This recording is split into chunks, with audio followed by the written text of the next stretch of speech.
My sister pressured me to cancel my dream trip that I had been planning 4 months so I could help her during the birth of her baby.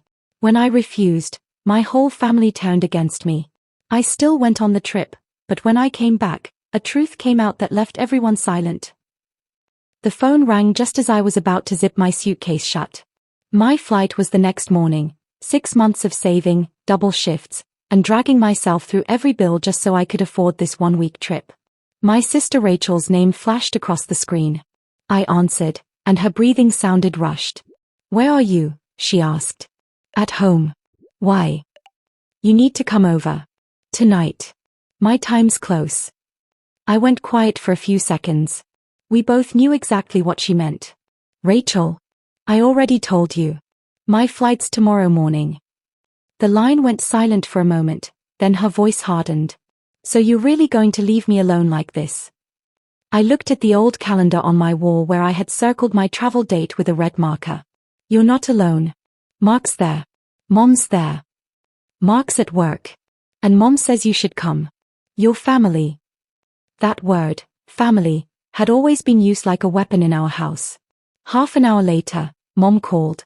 "You should be with your sister, Emily," she said in that familiar tone that always sounded less like concern and more like an order. "Mom, I've been planning this trip for months." Everyone knew. A trip can wait. A baby doesn't come every day. I took a slow breath. My life can't stay paused forever either. The call ended there. Then the messages started coming. "Rachel. Mom. Even my cousin Derek. Seriously? You're choosing a vacation over your sister?" I sat on the edge of my bed, staring at the phone. For a moment I wondered if they were right. Maybe I should cancel. Maybe I should just drive over there and do what everyone expected. But then another memory pushed its way in. The year before, when I had lost my job and was struggling to cover rent, I asked Rachel if she could help me out for just a month. She had shrugged and said, "You need to figure your own life out." Mom had added, "Everyone has their own problems." That night I promised myself something small but important. Someday I would do at least one thing purely for myself. This trip was that promise. The next morning, my phone buzzed the entire drive to the airport. I finally put it on silent. When the plane lifted off the runway, I felt something strange in my chest, a mix of guilt and freedom. Oregon's coast felt like another world. The air smelled like salt, and the waves rolled in with a steady rhythm that drowned out everything else. That first evening I sat on the beach, letting the cold wind hit my face while the ocean stretched out in front of me. When I finally checked my phone, the family group chat was overflowing. Rachel had written, "Guess my sister finally showed her true colors." Mom replied, "Some people only care about themselves." I locked the phone and shoved it back into my pocket. For the first couple of days, I tried to focus on the simple things. Long walks along the rocky shoreline. Coffee in a small roadside diner where nobody knew me. The quiet comfort of sleeping without alarms or anxiety for the first time in months.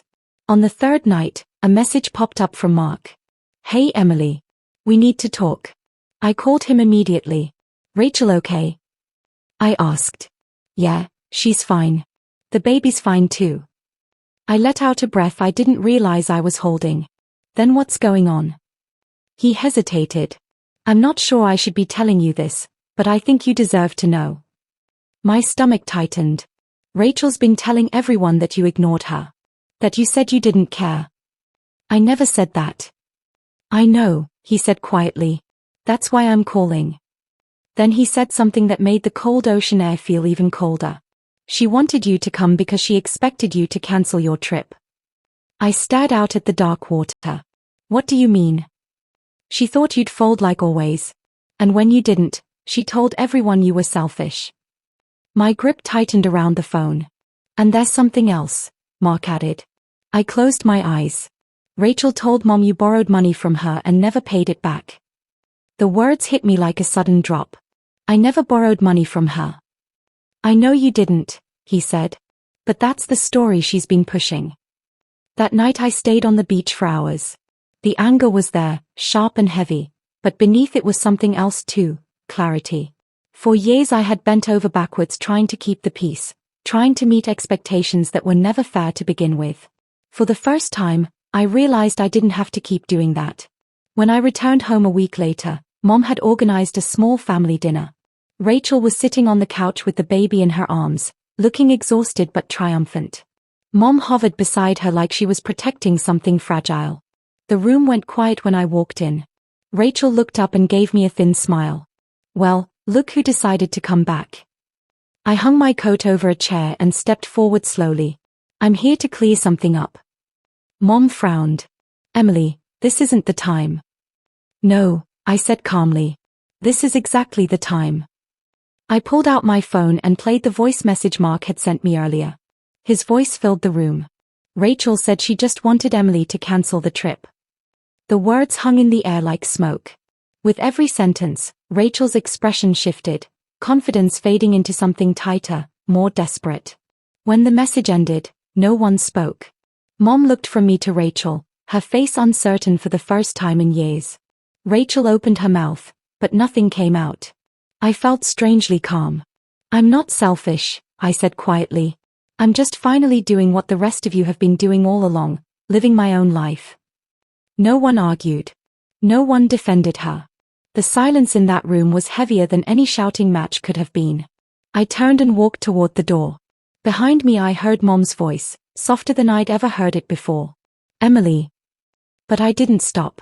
Outside, the night air was cool and still. I took a deep breath, feeling the tension in my chest loosen in a way it never had before. For years I thought revenge meant proving someone wrong in some dramatic way. Winning an argument. Getting the last word. But standing there under the quiet streetlights, I realized something different. Sometimes revenge isn't loud. Sometimes it's simply refusing to play the role people forced on you.